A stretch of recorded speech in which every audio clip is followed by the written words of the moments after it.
Buckeye Nation, what's poppin'? Crazy Dog coming at you on the Buckin' Crazy YouTube channel with my Ohio State Buckeyes, Texas Longhorns, Week 1 game preview. And can you guys believe it's already year 3 of this channel? And what a way to start off year 3, as we got the reigning, defending national champions, Ohio State Buckeyes, hosting the team that they beat to get to the national championship in the Cotton Bowl. Remember that? Jack Sawyer, scoop and score. Mm-hmm. As we welcome the #1 ranked Texas Longhorns to the Horseshoe. And believe it or not, this is the 5th all-time matchup between these two teams, and this is the 3rd in the regular season. Now, in the previous 3 matchups, of course, we all saw what happened last year. But the 3 other previous matchups, Texas won 2 of those 3. The first one was in 2005 in Columbus. Texas squeaked out a 25-22 victory. Then the very next year, Ohio State went to Austin and beat the crap out of Texas 24-7 in 06. And then they met in 2008 in Glendale at the Fiesta Bowl. Texas won in another heartbreaker for Ohio State 24-21. And then, of course, last year, Ohio State went out to Texas and beat the Longhorns at Jerry World in the Cotton Bowl to punch their ticket to the national championship. And, of course, we all saw what happened in the national championship, right? Ohio State got themselves another natty. Of course, that meant the Big Ten went back to back. Yeah, so that's cool, right? But yeah, this is the 3rd all-time regular season matchup and the 5th all-time overall matchup between these two teams. So yeah, this is gonna be a banger. And if you paid attention to Sports Center the last couple weeks or so, all you would have been hearing was them just glaze the hell out of Texas, talking about Arch Manning, Arch Manning, Arch Manning, Arch Manning. It's like, damn. And when you talk about Ohio State, all they really talk about is Julian Sayin making his first start and Jeremiah Smith. Occasionally Caleb Downs. That's really it, right? And the vibe right now is that, according to these pundits and stuff, Texas is going to walk into the shoe and take care of business. But if you ask me, I think Ohio State's going to try to do what they did last year a little bit. Go out there and beat the hell out of Texas again. Yeah. I mean, win or lose doesn't really hurt either team. It's a non-conference matchup, and it's very early in the season. I mean, it's week 1, so a loss really wouldn't hurt too bad. But yeah, you can't have too many more. Nope. So should be a fun one. Now, looking at the game itself, ESPN has Ohio State as 1.5-point favorites. The over-under is 46.5, and the money line is about -110. Yeah, sounds reasonable. Now, the one thing that really pissed me off was the fact that they got this game at noon. Like, we legit got a freaking CFB playoff rematch at noon. Thanks a lot, Fox. And of course, to piss us off even more, they got that troll, David Portnoy, on Big Noon Kickoff now. By the way, Ohio State apparently, well, they still Ohio State banned him, but it was actually more or less the Big Ten banning him kind of from all Big Ten venues because they know exactly what would happen. Like, he can't go in. He can stay on the outside at the set, but he just can't go in with the others. That's tough. You hate to see that, right? Now, like I said, if you watch Sports Center and stuff, all they talk about is Arch Manning. But you look at the rest of the Texas team, as you'd expect, they got another very, very good team this year, even though they lost quite a few really good players to the draft. I mean, you look at their running back room. Quintrevion Wisner is back, of course. C.J. Baxter, Jarrett Gibson. A good tight end room. Jack Endries and Jordan Washington. Of course, they got Arch Manning. Duh. Offensive line, Trevor Gooseby, Neto Umeozulu, Cole Hudson, DJ Campbell, and Brandon Baker. I saw like, well, one of the tackles actually got hurt during practice, so I think he's out for the year or something, so that's tough. Now, if there's one thing that scares the hell out of me with Texas, it's the receiving corps. Ryan Wingo is a dog. Of course, they have Jamie French, Dale McCutcheon, two really good freshmen, Parker Livingstone, a redshirt freshman, Khalil Lockett, another freshman, Michael Terry, another freshman. Loaded at freshman receiver, pretty much. Yeah. Emmett Mosley, a transfer sophomore, and DeAndre Moore, a junior. But now that I really think about it, I think BIA going to have them locked down pretty much. You look at our secondary against their receiving corps, I trust our secondary. Even though we lost a few really good players, Lathan Ransom's gone, Denzel Burke's gone, we still got Jermaine Matthews, Davison Igbenoson's back. Hopefully, not as handsy as he was last year. Lorenzo Styles, Bryce West, Aaron Scott, Devin Sanchez, right? Freshman from Texas. I will be shocked if Devin Sanchez doesn't play at all this year. He's going to see snaps somewhere. Just see where they put him. But you look at our defense, and I look at the Texas offense, right? Comparing the two. How can we stop Texas? Get after Arch Manning, right? It actually takes me to my keys to victory, right? I mean, it's pretty simple. Number one, contain, attack, and confuse Arch Manning. If I know Matt Patricia, he's going to mix up fronts and send, kind of, he's going to mix it up. Can't think of any words to use. I got to watch what I say. But yeah, he's going to mix things up and bluff a little bit. That's the word I'm looking for. He's going to bluff him. He's going to make Arch think he's sitting in the house. And then when he snaps the ball, all of a sudden, all these dudes go in the coverage and he's not going to know what to do. Confuse the youngster. But you look up front for Ohio State, of course, they replaced a lot of production up front. I think their entire front four from last year is gone. Kenyatta Jackson, he's looking to be an absolute dog this year. Caden McDonald, Edric Houston, of course. Caden Carey. That's our starting front four, according to our lads. But it's not just going to be them. Look at the guys behind him. I'm talking C.J. Hicks, who is ironically wearing number 11, like a certain player who now plays for the Giants, or I guess now, here's now. I was going to say Abdul Carter, but he's not wearing 11 anymore. He's wearing 51. And Micah Parsons, we'll see what number he wears, but C.J. Hicks is looking to be a guy like Micah Parsons, right? I mean, he could be a mini Micah Parsons. That'd be great. Will Smith Jr. is finally going to get a chance. Tyrone Malone. And how about the new guy, O. Atkinson? Right? They paid big money for him out of the portal. I think he was one of the top available pass rushers in the portal. I'm excited to see what he can do. And how many of the freshmen are going to get run out there, right? Jarquez Carter, Zion Grady, Maxwell Roy, maybe a Trajan Odom. How about Epe Satanelli, huh?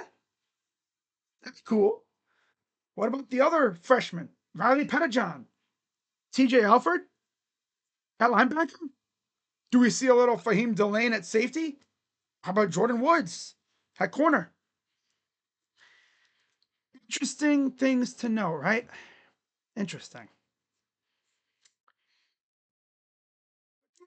You flip the script. You look at our offense versus their defense. And again, like I said, When SportsCenter talks about Ohio State's offense, all they really talk about is Jeremiah Smith. And that's cool, right? Jeremiah is arguably the #1 player in the country. Heisman front runner already, right up there, right? I'll get to the rest of the keys to a Buckeye dub in a minute. I'm just going to leave them up there so you guys can soak it in. But their defense is pretty good again, you know. But yeah, they did lose a few pieces, but their secondary is going to be put to the test. Of course, Jalen Gilbo, Michael Taffe, or Taff, whatever. I remember I saw a video of him crashing the hell out after we beat them last year. Yeah, Derek Williams, Malik Muhammad, and Jelani McDonald. That's their starting secondary according to our lads. You might see a little bit of Kobe Black or Xavier Filsaime or Jordan Johnson Rubel. But they're going to have their hands full with our receiving core and tight ends. I don't think you've really had to worry about Ohio State tight ends this much like you do this year if you're an opposing defensive coordinator. Because at receiver, of course, we got Jeremiah Smith, Carnell Tate, Brandon Inniss, right? Yeah.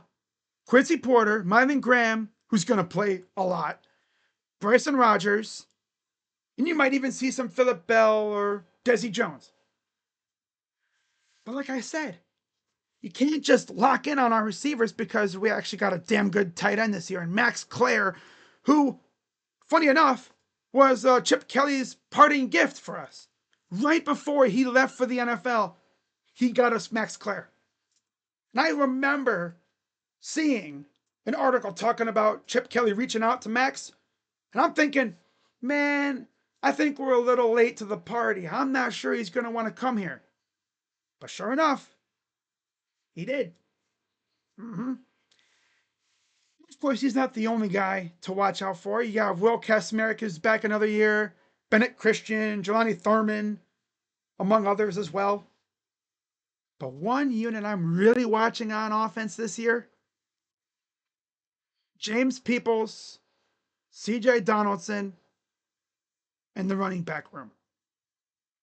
Right? Remember, CJ Donaldson was actually a former tight end, but they turned him into a running back. It's kind of funny how we have two running backs with the nicknames C4 and Turbo. Yeah. I think we're going to see a lot of these guys. Bo Jackson, of course. No relation to the legend. Sam Dixon, might see him a little bit. But we have a deep-ass running back room, and it'll be interesting to see how they utilize these guys. Right? So yeah, both sides, this is going to be a legit chess match. And I'm all the way ready for it.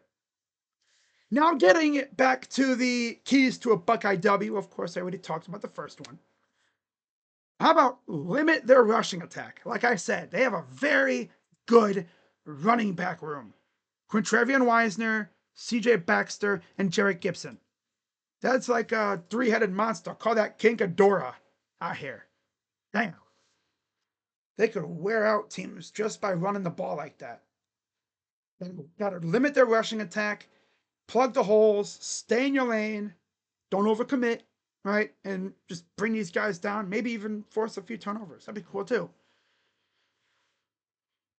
We need the front seven to really enforce their will up front. Number 3, don't rely solely on Jeremiah. Because you know if they're going to double cover that dude, they're going to have everybody watching him. That should open up opportunities for Carnell and Brandon Inniss, Mylan, Tyson, whoever is out there.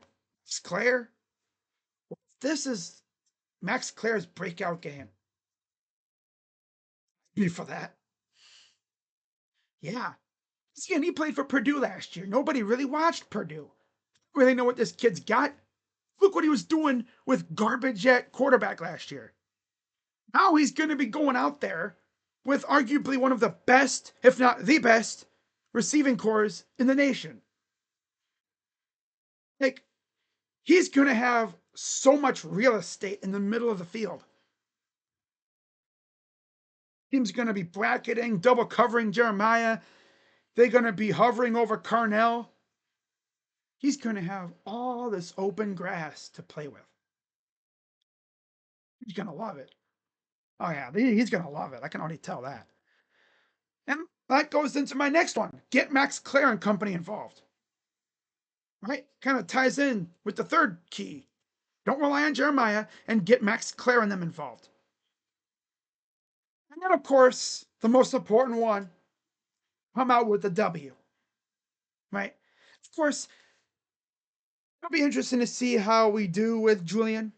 Like, what is Ryan Day's strategy going to be with the first time starter? Is he going to tell Julian to go out there and let it rip? Probably not. I could see him trying to ease him into it, get the run game going, suck that defense in, and then hit him over the top to Max or Jeremiah or Carnell for some big gains. It's going to be a tough one, but I'm ready. Right?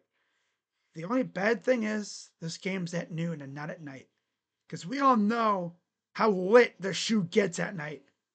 It's a whole nother animal at night. Yeah. Texas dodged a bullet there. A silver. I see what I did there. Yeah. I'll get into my players to watch. On offense, I'm going Max Clare. Again, because with the receiving core we have, he's going to have a lot of open real estate. We'll see what happens. And then on defense, it's the front seven. You stop the run, you get to Arch Manning, and hopefully the secondary's on point. They should have a lot of chances to get after Arch. Now, as far as my prediction goes, not even being biased, I got Ohio State winning 24-21. Mm-hmm. Was on the recruiting side of things, because usually I talk about, visitors, who's going to be there. The list of visitors for this game is so freaking long. I would have had to do maybe like 2 or 3 slides just for the visitors. Of course, you have the commits who are going to be in town, like Favor Key, Chris Henry Jr., and Caden Dixon Wyatt, Jaquaden Guilford, Corbin Ford, Max Riley, Jameer Perez, Sincere Johnson, CJ Sana, Jordan Thomas, Blaine Bradford, who many, for some reason, think is going to flip to LSU, which I don't see that happening, Simeon Caldwell, and Jameer Brown. One of the most interesting things here is there's no outside 2026 visitors. Yeah. Nobody from outside the Buckeye class of 2026 is visiting. It's all 2027. Now, as far as like some big names who will be in town from the class of 2027, you have Penn State commit running back Kamon Spell from PA. You have quite a few running backs, such as 4-star running back David Gabriel Georges, who was one of Ohio State's top targets in that class. 4-star running back Noah Roberts from Arizona. 4-star Canisius running back Elijah Kimball. 4-star Tennessee running back Asa Barnes. 4-star running back Wayne Shanks out of Texas. You have a North Carolina running back Tay Phillips. 5-star wide receiver Easton Royal. 4-star wide receiver Monshon Sales. 4-star wide receiver Dakota Garant, who's one of Ohio State's top targets. And Oregon commit 4-star wide receiver from Brentwood Academy, Keyshawn Bowman. The next name I'm going to mention should be familiar. It's Bergen Catholic wide receiver Ryan Porter, brother of Quincy. Then you have Glenville wide receiver D'Anthony Crittenden. You have a couple other receivers and big-time tight end, 4-star tight end Brock Williams. There are so many great players coming in town for this one. Jimmy Callis, 4-star offensive tackle from PA.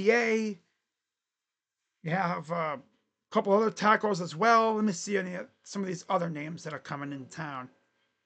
Let's see here. Braden Parks, defensive lineman, 4-star edge rusher Reynaldo Perez, 4-star edge rusher Chris Whitehead from Virginia, Anthony Sweeney, 4-star edge rusher from Good Counsel, Maryland, 4-star linebacker Josiah Porter, 4-star corner Ace Alston. Trying to see. Oh yeah, how about this one? This is probably one of the bigger ones. 4-star safety Danny Lang from Mater Dei.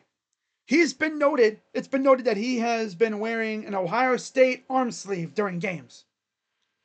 And one of the most underrated ones, how about Angelo Smith?